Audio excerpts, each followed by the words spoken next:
Já estamos de volta, agora tem bate-papo com ela que eu sou fã, aprendo muito e imagino que os pais em casa também. Débora Corigliano, psicopedagoga, escritora, palestrante e parceira do nosso programa. Opa. Tudo bom, Débora? Boa tarde, Seja é um muito prazer bem-vinda. estar aqui novamente. Boa tarde, um prazer sempre recebê-la, viu, Débora? Obrigada. Você sabe, quando a gente anuncia a sua presença, sempre vem, né, dúvidas de muitos pais, opiniões e muitos agradecimentos. Ai, a gente gostoso. aprende, de fato, e a gente agradece sempre o seu carinho em compartilhar conosco, inclusive essas experiências que você tem dentro de consultório, né, Sim, Débora? sim. Atendendo muitos anos trabalhando com pais, esse processo de educação que não é fácil. E na Semana das Crianças, nada mais oportuno do que a gente falar sobre essa relação de pais e filhos. Verdade. E a gente percebe muito, Débora, infelizmente, essa questão da criança hoje. A gente olha a criança e já comenta, nossa, mas ela já é uma mocinha. Gente, ele é um mocinho. E parece que cada vez mais a criança, ela não está sendo criança. É verdade. Né? Ela é um mini adulto. É isso mesmo ou eu tô com uma impressão errada? Não, você está com uma impressão super certa. Criança não é mais criança. Eu tenho até um texto falando isso mesmo, né? Deixem as crianças serem crianças, até porque a infância está cada vez menor, né? Na minha época, a infância até 12, 13 anos, né? Hoje você vê que a infância vai até 8, 9 anos, as meninas e os meninos também, né? Já tem uma característica do se vestir, do se comportar bem com esse aspecto. Já são mocinhos, né? E aí, quando são realmente mocinhos, lá com 14, 15 anos, nos surpreende com atitudes infantis. Né? Então, a gente tem que prestar atenção nisso, porque muitas vezes a gente está trocando, está exigindo deles numa idade inadequada. Então, eu não posso exigir de uma criança de 8 anos que seja um mocinho. Eu tenho que exigir dela que seja criança mesmo, porque aí ela vai estar madura, ela vai estar pronta para ser mocinho com 15 anos. Né? Então, vale muito isso de a gente não, nós como pais, assim, não nos precipitarmos nessa ação, né? De estimular demais, de oferecer subsídios para que essa criança queira ser sempre mais velha, queira se portar e se vestir como adulto, né? E isso eu acho que prejudica no rendimento. Quando chega lá na adolescência, a criança acaba dando algum sinal de que houve uma falha na infância. Você sabe que não tem como a gente não falar sobre isso também, né, Débora? Às vezes eu fico pensando assim, quando a gente lembra de algumas coisas da nossa infância, então, pelo menos na minha memória, então vem a imagem, eu, minha irmã, meus primos, na casa da minha madrinha, tia Cida, e era uma descida e a gente pegava aqueles carrinhos de rolemã, e eu sempre fui uma criança meio meninona. Então, a gente adorava descer aquela rua assim, ó, com o carrinho de rolemã com meu primo. Vivia ralada. Tudo ralada, amava futebol, jogar bola. Nunca fui uma criança muito delicadinha, né? Eu sempre era da família lá, eu acompanhava mais meu primo. E aí também sempre via, né, ali na calçada, aí ficava minha prima Tuca, a minha irmã, e aí elas com as bonecas brincando, ou era amarelinha, corre, corre. E aí eu fico pensando, hoje eu tenho essas lembranças, mas as crianças de hoje, quando se tornarem adultas, qual vai ser as lembranças delas? Porque elas não têm mais isso. É verdade, elas vão... Elas vão lembrar o quê? Do joguinho do computador? Vão lembrar do joguinho do computador, do amigo virtual, do videogame, né? E das atividades da escola. Isso é muito triste, né, Débora? É triste. Ainda ontem mesmo eu estava dando uma palestra que eu estava falando da importância de falarmos sobre a nossa família, de contarmos quem foram os nossos avós, passar para os nossos filhos, né? Ainda eu brinquei porque era um público de pais com filhos pequenos ainda. Eu falei, olha, vocês ainda têm história dos avós, mas os netos de vocês vão falar assim para os filhos dele, olha no Facebook que a vida da sua avó vai estar no Facebook, né? Mas enquanto a gente não tem isso, vamos contar das nossas famílias, vamos, sabe? Falar isso, olha, eu brincava com a tia fulana, com a prima, isso, a gente brincava daquilo, na casa de não sei quem, o meu avô fazia tal coisa, ele tinha uma profissão. Eu acho que isso é importante. E acho que ajuda também nessa questão, né, do desenvolvimento. Claro que a tecnologia, gente, eu não estou, né, falando que a tecnologia é horrorosa, pelo contrário, ajuda esse processo, mas acho que hoje a gente usa muito em excesso, né? E não tem mais isso. Gente, eu adorava. Questão de 4, 5 anos atrás, eu lembro que a gente, no fim de ano, se reuniu na minha irmã e todo mundo pegando manga no pé. Ai, que delícia. E foi uma farra, uma bagunça. E eu percebo, gente, hoje em dia, quantas crianças têm essa oportunidade, né? Tipo, por exemplo, minha sobrinha ali, o pé na terra mesmo, na grama, brincando e pegando a fruta. E hoje em dia não tem, olha, tem é até dentro da sala do quarto, é videogame, é isso mesmo. televisão, Um exemplo, desenho. outro dia no consultório, eu fui fazer um barquinho de papel com um menino de 8 anos, né? Eu queria que ele desenvolvesse um texto e a partir do barquinho. Então eu falei, vamos fazer um barquinho de papel? Ele não sabia fazer. E eu, você nunca fez um barco de papel? Ele, não. Aí eu comecei a dobrar folha, um barquinho de papel. Ele ficou encantado, sabe? Ele pediu para ele, posso levar para casa? Eu vou brincar com os meus brinquedos no barquinho de papel. E é uma criança que, há um tempo atrás, a mãe já havia comentado comigo, assim, até com uma certa satisfação, falando, nossa, ele já consegue abrir um aplicativo no tablet. E eu, uau, né? Mas não faz não faz um barquinho de papel. Eu falei, abrir o aplicativo num tablet, ele vai abrir a vida dele inteira. Agora, brincar com barquinho de papel é agora, porque com 15 anos ele não vai brincar.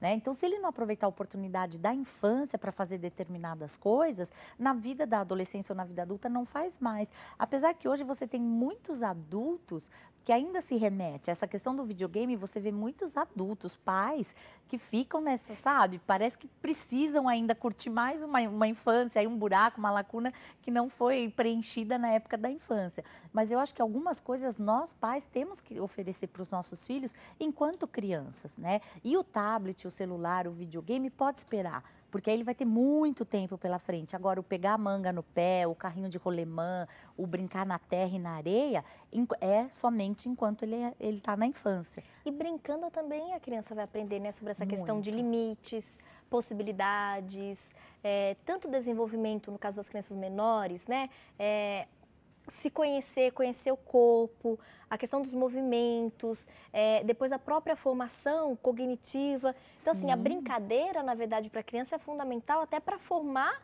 aquele adulto. Porque é isso que você falou, né, Débora? Se a gente pula essa etapa e já começa a ter em casa os homenzinhos, né? E as mini adultas, pula e lá na frente essa criança é inevitável, ela vai sofrer com essa perda, porque a infância ela está cada vez mais menor, curta, né? É verdade. E o importante... E qual que é a estratégia? Porque também não é fácil, né, Débora? Sim, eu percebo para minha irmã tenta muito, a gente consegue resgatar algumas coisas com a minha sobrinha, mas assim, esse apelo de tecnologia, de videogame, de tablet, de celular, é muito grande, é na escola, é com as amiguinhas.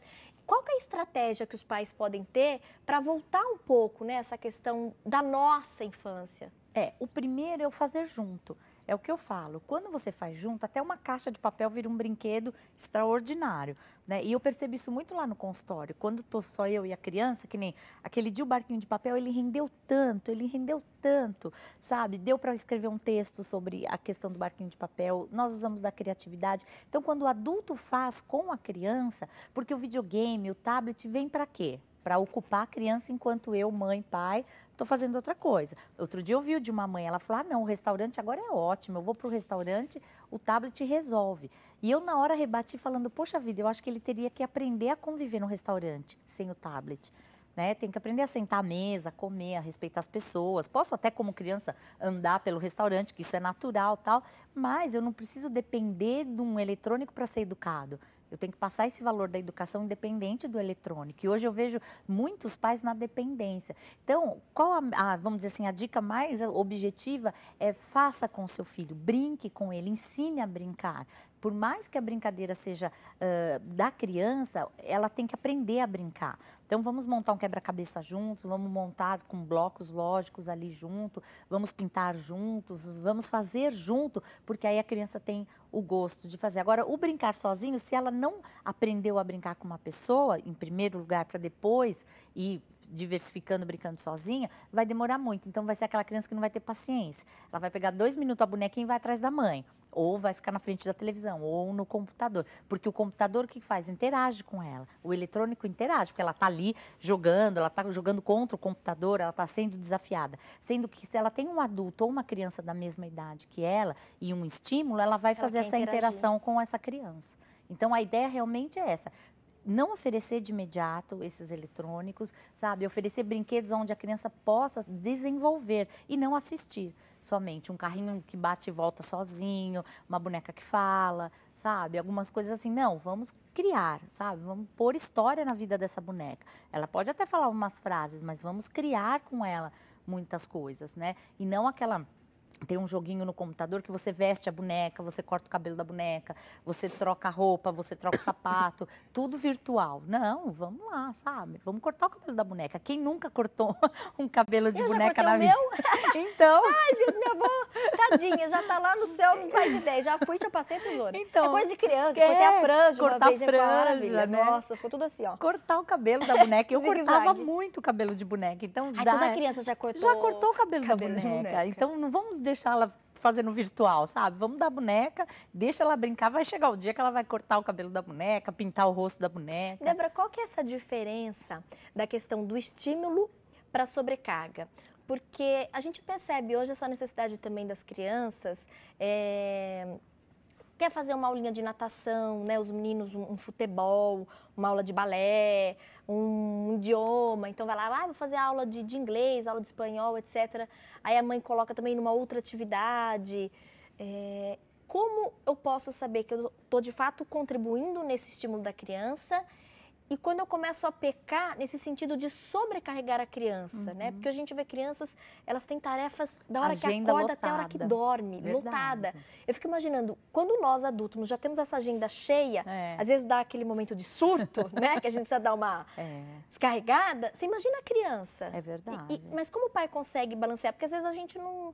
Você quer ajudar e você acha que você está contribuindo, né? Qual e às vezes até a própria criança pede, quero fazer o balé, quero fazer a aulinha de inglês, quero fazer isso, quero fazer aquilo.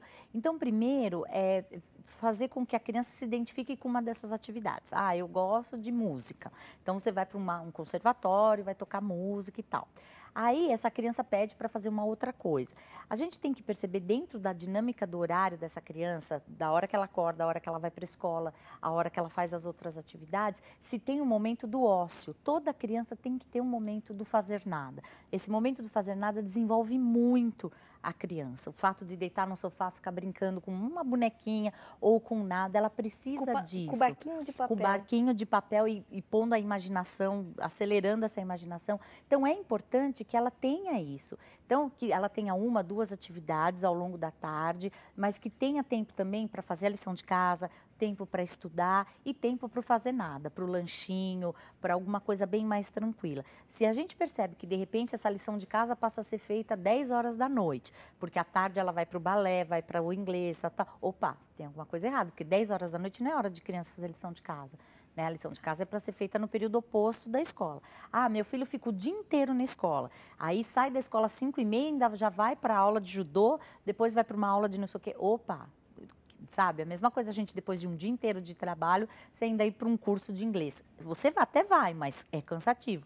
Imagina essa exaustão para uma criança de 6 anos, 7 anos. Então, eu acho que cabe aos pais ponderarem. Poxa, se ele fica o dia inteiro na escola, que nesse período integral ele já faça as atividades extras para que 5 horas, a hora que eu for buscá-lo, ele ter um momento de tranquilidade e de convivência familiar, né? Porque senão fica a mãe que só... Aquela mãe chofer, que só entrega na porta da academia, busca, leva, busca e não convive com o seu filho. Débora, e qual a sua opinião e até orientação? Hoje é muito comum a gente perceber as crianças participando de maneira ativa ou não de conversas de adulto. Importante. Né? Às vezes o pai nem percebe, mas a criança está muito perto e criança, gente, escuta tudo. E às vezes eles falam uma coisa e falam assim, mas por que você está falando isso? Né? E com certeza ele ouviu. Como a gente vai lidar com essa situação? Porque hoje, podem reparar, gente, em todas as famílias, e não estou falando só para vocês, né, prestar atenção isso aí na casa de vocês. Eu também, na minha família, passei por essa situação. Quando você olha, a criança está ali junto, participando de uma conversa de adultos. De adultos, E aí, como que, assim, que a gente faz? Que primeiro elas escutam e reproduzem depois, reproduzem, né? E junto dessa reprodução tem uma fantasia, põe né? Um monte de coisa, então é assim, é um botãozinho que vira uma coisa enorme, né? Então, o primeiro é a atenção dos pais, né?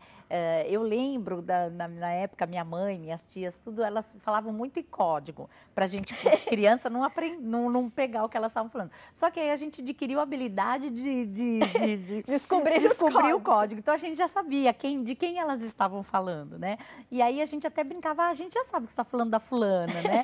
E aí minha mãe, nossa, como vocês são, tal. Então, o que é importante? É que os pais fiquem atentos, que não é porque ele tem 3 anos, ele não vai prestar atenção, ele vai prestar atenção. O que ele não vai saber é entender o contexto, compreender a situação, até para não contar para outra pessoa, ou para pensar no que está acontecendo, de repente, se for uma coisa muito séria, se assustar e tal. Então, é importante a atenção dos pais em primeiro lugar, né? Se a criança estiver perto, evite falar, sabe? Nem use códigos, porque do jeito que eles estão cada vez mais espertos, vão decifrar rapidinho. Eles vão até ajudar por código.